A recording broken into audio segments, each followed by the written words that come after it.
Hello everybody, and welcome to the Gaming Grappler. You know, both Doom and Warhammer 40k have a shocking amount in common that I personally believe that both of these series must have been inspired and influenced by one another.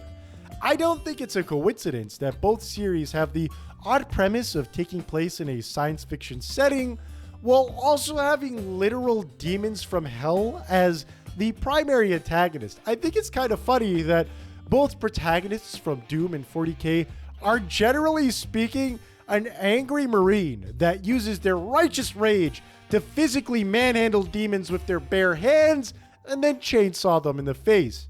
The main difference between 40k and Doom is scale and scope. Everything in 40k is absurd, and it's like Doom's theme and premise, just blown up times 10, but on a galactic scale across multiple planets and star systems. It could be argued that the Space Marines are just this standing army of Doom guys, so it is shocking to me that it has taken this long for Games Workshop to just do the inevitable and make a Doom-like starring a Space Marine. So how good is Warhammer 40k Boltgun? But before I get this review started, I gotta get the shameless self-promotion out of the way. Please like, comment, and subscribe to the Gaming Grappler.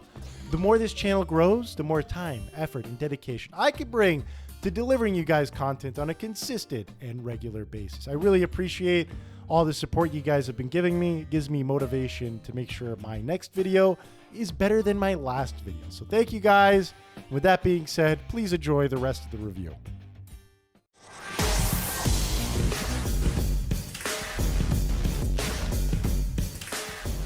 Alright fellas, I don't know what I've gotten myself into here because the lore behind Warhammer 40k is very large and very vast. Like, the equivalent of what I'm trying to do right now is like, if I want to summarize the decline and fall of the Roman Empire by Edward Gibbon and then do it under 5 minutes, there just isn't enough time to do the source material justice. Like, just for some perspective here, there are entire YouTube channels right now that are just dedicated behind explaining the lore and the backstory behind various Warhammer 40k fractions to the degree that that could be a full-time job and you can make a living salary off of that. That is just how large and vast the Warhammer 40k universe is. But to briefly summarize, and I'm going to put a nice little emphasis on the briefly aspect here, the series gets its namesake from the fact that the setting takes place 40,000 years into the future. Humanity has created a galaxy-wide imperium that scales the entirety of the Milky Way. Humanity numbers in the trillions, and in the grim darkness of the future, war is ongoing and never ending. You see, humanity isn't just at war with various alien races. We're also the instigator a vast majority of the time. The Imperium is also at war with itself half of the time. Yes, everything is a giant hot mess. One of the things I love about Warhammer 40k is how the series explains how space travel works. You see, how space travel works is kind of a big deal in science fiction. Since it's impossible to move faster than the speed of light, the entire premise of your fiction needs a good explanation. Movies like Interstellar use the old wormhole example, where space is literally bent. And they use that whole pen and paper example where they poke 2 holes through the paper and then literally bend it. And I'm way out of my depth trying to explain this, but Warhammer 40k has a much more simple explanation. Literally traveling through hell. That's right, the primary source of space travel for human beings in Warhammer 40k is a thing called the Warp. The Warp is an alternate dimension that houses various chaos gods in existence that are literally demons. That's right, humanity opens up the Warp, travels through it, and then pops out somewhere else on the other end of the universe. As you can imagine, this is the primary source of the majority of the conflict in the Warhammer 40k universe. Now that humanity has interacted with Hell on a consistent and regular basis, that means Hell has access to human beings. Portals open on human worlds where demons flood into them, and human beings can get infected and corrupted by chaos. It's an insane premise, and it's one of the reasons why I love this series so much. Again, I didn't even cover like the Emperor of Humanity, who's like this semi-immortal demigod on life support, his Primarchs. Space elves are actually a thing here. There's also an army of Egyptian-themed Terminator robots, but if you want to play Boltgun, ironically, none of this matters because Bolter models itself after the classic Doom games, where the story was deliberately sidelined in preference for a gameplay-focused experience. The plot is simple. You play as a high-ranking Ultramarine, a genetically enhanced transhuman super soldier who's on a quest to stop an evil sorcerer from spreading chaos across multiple worlds. You don't need to know much. Just collect the key cards and shoot everything that moves in the game. It's so deliciously simple and creates such an engaging experience.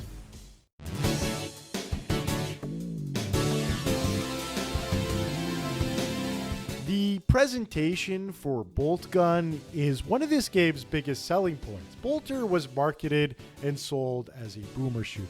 And a boomer shooter is a modern video game that was meant to emulate the old school first-person shooters that used to come out in bulk in the 90s. These were games like Duke Nukem, Shadow Warrior, and of course the game that spawned them all, Doom. A common feature for these games is that the character and enemy models were all 2D sprites, while the backgrounds were all 3D. A huge emphasis was put on fast-paced gameplay where the player would move 1,000 miles a minute and would have a gigantic arsenal of weapons to fight enemies in the game. The games were hilariously over-the-top violent, and when you weren't killing enemies, you were running around searching for keycards. And Bolter really nails this tone and aesthetic. The player character and all the enemies in this game are all comprised of high-quality pixelated sprites, especially the player character when you hit the taunt button. The backgrounds in the environment, on the other hand, are a mix of 3D models and 2D assets. And the result of that mixture is that the backgrounds look phenomenal. It really fleshes out Warhammer 40k's tone, aesthetic, and universe. And the good part about this is that it makes it harder to get lost when you play the game, considering that it looks a lot better than the games that actually came out in the 90s. So it has the style of a 90s game, but it looks a lot better, and that affects the gameplay for the better. It also helps that the Warhammer 40k universe is a natural match for this type of art style. Like seeing the way that the Gothic architecture and the industrialized Forge worlds get brought to life in this art style is just a joy. And then you have to contend with the way it looks when all these same backgrounds and environments get corrupted with chaos and warped upside down. It just made playing this game and exploring and looking for secrets that much better. Controversially, one of the things that I didn't like about this game's presentation was the soundtrack. And while the soundtrack I wouldn't say is bad per se, one of my ongoing complaints and an overall theme of this video is that while Bolter may be a very well executed game, it has some very steep competition to contend with. There are a lot of boomer shooters out there, and a lot of those games are notorious for having phenomenal soundtracks. I have been spoiled by the works of Andrew Hulshult. This guy has worked on so many boomer shooters, games like Proteus and Dusk, and there are a lot of other composers out there that can meet that amazing standard, like the soundtrack for Ultra Kill. And unfortunately, I found that Bolter just didn't quite measure up to my expectations as to what a good soundtrack should be like.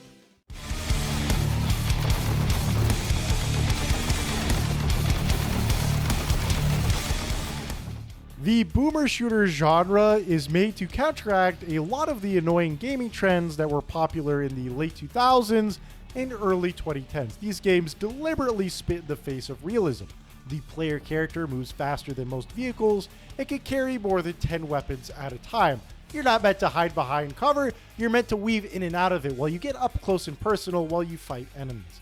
As you can imagine, this gameplay loop is a match made in heaven for capturing the feeling of what it must be like to be a Space Marine. Space Marines, after all, are fast-moving tanks with legs, and when they're not using their gigantic arsenal of long-range weapons, they're getting up close and personal to chainsaw demons in the face.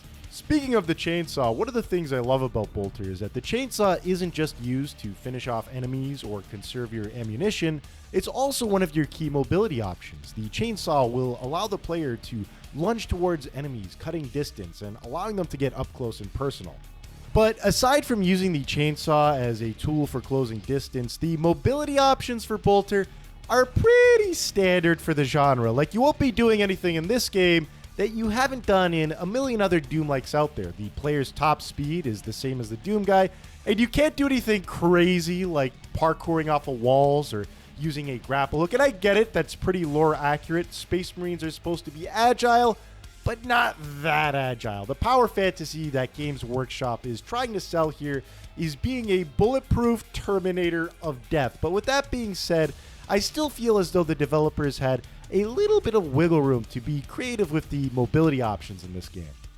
There are some missed opportunities here, like the boosting ability in this game is severely nerfed compared to a lot of other games in the genre. The boost will allow the player a short boost of speed that'll destroy weaker enemies in front of you and gain a little bit of momentum, but it's severely limited to being stuck on a cooldown.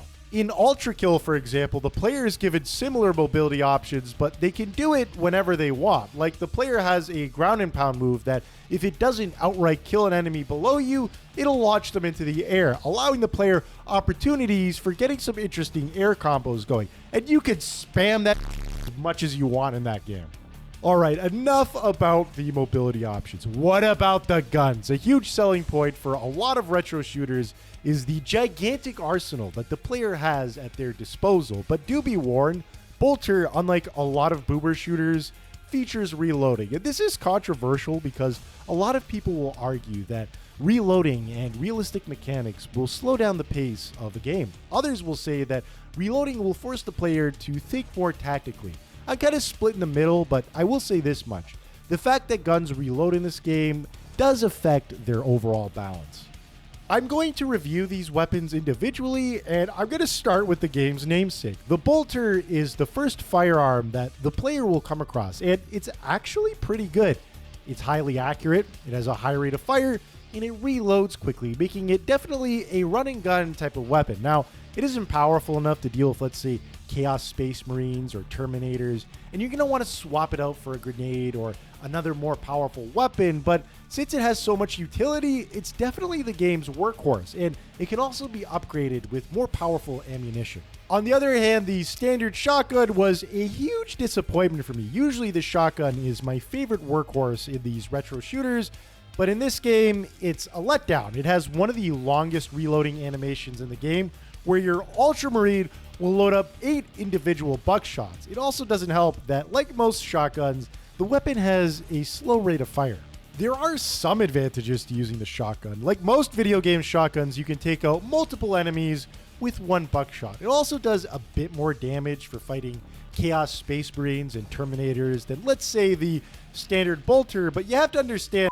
Hey guys, I'm just coming in from post-production to let you guys know that I was completely wrong about the shotgun. While I was getting footage for this review, I noticed that when you get the +1 weapon power-up in a stage, the shotgun can become one of the most overpowered weapons in the game. Now, this power-up usually only makes a very subtle or negligible difference for other weapons, but with the shotgun, it can become so strong it can kill a Chaos Space Marine in like 2 or 3 shots, and when you pair that up with spread damage, it becomes one of the most viable weapons in the game. I'm guessing that this was a deliberate choice on behalf of the developers to make the player work for their overpowered shotgun. But with that being said, let's get back to the review. The plasma gun is this game's version of a rocket launcher, and it has rocket launcher physics to it. If you use it up close, you'll take damage. The problem is that, like I mentioned earlier, this game swarms the player with hundreds of enemies. Even in wide open spaces, this gun can sometimes be a bit of a liability because it's a pretty common occurrence to turn around and be face to face with an enemy. If you're using a plasma gun, you're going to end up taking damage. I will say this much though, the plasma gun does do decent damage and it has a wide area of effect, so this definitely falls into the category of the risk versus reward type of weapon in the game. The heavy bolter is one of my favorite weapons in the game. If you just want to annihilate everything in front of you, then use this weapon. It's a weapon that has a high rate of fire, a large ammo supply, a huge damage ratio, and best of all, you don't have to reload it. And in a game where you have to fight off swarms of enemies at a time, this makes this weapon ideal in most situations. The only downside to using the heavy bolter is that, unfortunately, it will slow down the player character's movement speed. But that is a fair trade-off because You can easily compensate for this deficiency by having good positioning and knowing the best time of when you want and don't want to use this weapon. The Vengeance Launcher is situationally useful. It fires explosive bullets that will detonate after a few seconds from hitting an enemy. You're going to want to use the Vengeance Launcher if you want to do high damage to powerful enemies or bosses, or you want to take out groups of enemies that are far away, hunkering down in a sniper nest. The Boltgun is one of the most powerful weapons in the game, and it should be because it's a stand-in for the Super Shotgun, right down to the fact that it has 2 shots at a time before you have to reload it. The only real downside to using it is that its ammo supply isn't as big as it should be, but it more than makes up for that in raw damage. This thing will melt bosses' health bars, it has a huge area of effect, and you can even use it from a longer range than you would really expect for this type of weapon. The Cavalier is one of the most powerful weapons in the game. It's highly accurate, it has a large ammo supply, and it does good damage. While it doesn't have a large area of effect, it more than makes up for that by penetrating enemies with a large laser beam. There's no real downside to using this weapon. It's a late game weapon that's meant to help you deal with more powerful enemies and bosses. The Grav Cannon is this game's version of the BFG. It can destroy entire swarms of enemies, and it melts bosses' health bars. The only downside is that ammo is scarce, but it should be because otherwise the game would just be broken. But what about the enemies? After all, your guns will only be as cool as what you have to use them on. And the advantage that the Bolter developers have is that they get to dip into the rich tapestry of the Warhammer 40k universe. And I gotta say, it's a natural fit for the Doom-like formula. You're not just fighting demons, you're fighting demons representing each individual Chaos God, mostly Nurgle and Siege, but there's also Chaos Space Marines you have to contend with, and corrupted human beings. And the result is that the player can never really get bored while they play the game. You're always fighting something new and creative. The design philosophy in regards to combat is a lot different than, let's say, Doom Eternal. Doom Eternal is a more curated type of experience. While you might be fighting fewer types of enemies, those individual enemies are going to be a lot more complicated and require specific weapons and strategies to defeat them. Bolter, on the other hand, is a more quantity over quality type of experience. The game is like a never-ending horde mode from start to finish. These purging sequences will swarm the player with so many enemies that aiming will cease to be a thing. Like, you point your gun anywhere and pull the trigger and you'll end up shooting something.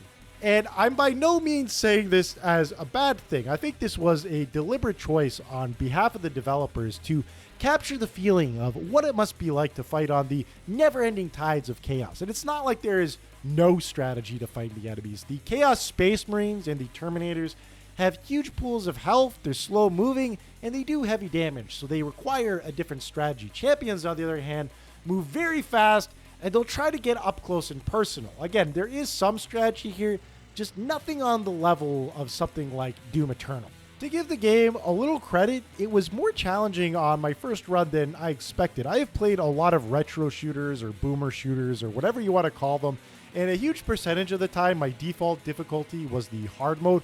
But in this game, the hard mode was exceptionally harder than I expected. So again, if you want a challenging experience, then this game definitely delivers in that regard. All right, now that I've covered the combat, I just want to briefly go over the level design. And oh boy, do I mean brief, because the Bolter developers didn't do much to change the boomer shooter formula that we've seen tried and tried again for the last 30 years. You're going to be exploring labyrinth-themed levels, and you're going to be looking for keycards. Occasionally, you'll get locked in a room and have to fight off swarms of enemies. There's nothing really new here. What you're going to get your mileage out of is if you like the Warhammer setting and aesthetic. I really like the levels where chaos was bleeding into the world, and I loved exploring the Gothic architecture in this type of art style. But if that isn't for you, I really don't have much to sell you on here.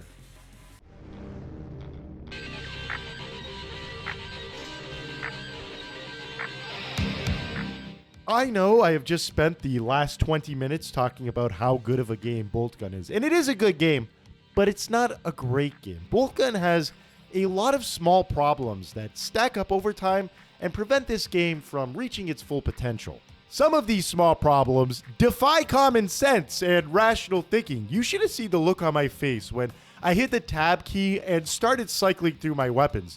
There's no mapping system in this game, which is shocking because the developers of Doom, 30 years ago, while they were pioneering this genre from scratch, were smart enough to include a mapping system. Now listen, I love Boltgun's old school retro aesthetic, but one of the downsides to this art style is that the backgrounds and environment are deliberately made to have a lower quality, and as a result, everything can look samey and the player will easily get lost. This problem could easily be sidestepped by simply having the default map that most of these games are supposed to have. Now, you could say that not having a map is a nitpick, but a big problem that this game has is that the boss fights are complete trash. A good boss fight should have crazy movement and attack patterns, but in Boltgun, these guys are just immovable damage sponges that have unfair area of effect attacks. Like the Icon of Change can simply damage you by looking at you, forcing the player to hide behind cover instead of being fast and aggressive. The bosses on their own wouldn't even be a challenge. The real difficulty of fighting these guys is that there are thousands of enemies spawning into an arena to the degree that a good half the time my bullets wouldn't even reach the boss because there were hundreds of enemies acting as their personal meat shield. And it's just annoying. There's nothing fun about swatting these ad-based enemies out of the way. But by far the biggest problem that Boltgun has is that it doesn't exist in a vacuum. Whether the developers of Boltgun like it or not, there are more boomer shooters or retro shooters, whatever you want to call them, coming out now than there ever were in the late 90s and early 2000s. I could list off like 5 different indie boomer shooters off the top of my head that don't just look better, but play better and have some serious innovations to the gameplay formula. Games like Dusk, Ultra Kill, Proteus, Forgive Me Father, Celico, all have something interesting and unique going for it that Boltgun can't really compete with. Like, for example, if you're not a Warhammer 40k fan, I would have a really hard time recommending Boltgun over, let's say, Proteus. And Proteus is the most default of Doom likes in existence, and it has the same sort of tone, style, and aesthetic that Boltgun is going for. The difference, though, is that Proteus has some serious innovations to its visual design. Unlike Boltgun, Proteus is mostly all comprised of 3D models, but the enemies in this game have this highly advanced pixelated filter on them, and they're animated in a way that they look like 2D sprites. The end result is it looks like every enemy has like thousands of sprites from different angles that wouldn't be possible for a human being to animate on a frequent basis. Proteus also, while being a pretty generic Doom-like, compensates for this by having endless customization options. If you don't like the 2D pixelated filter, you could turn it off. You could change the HUD like 5 different ways, while Boltgun, you're stuck with the 2 little icons at the bottom of the screen. Proteus even has a built-in map editor, and this is just a Kickstarter game, people. It also helps that Proteus has an incredible sense of style. The soundtrack was composed by the godlike Andrew Hulshult, and it changes dynamically based on how the combat is going. The movement options are just slightly better than Boltgun's is, and there's even more weapons than Boltgun.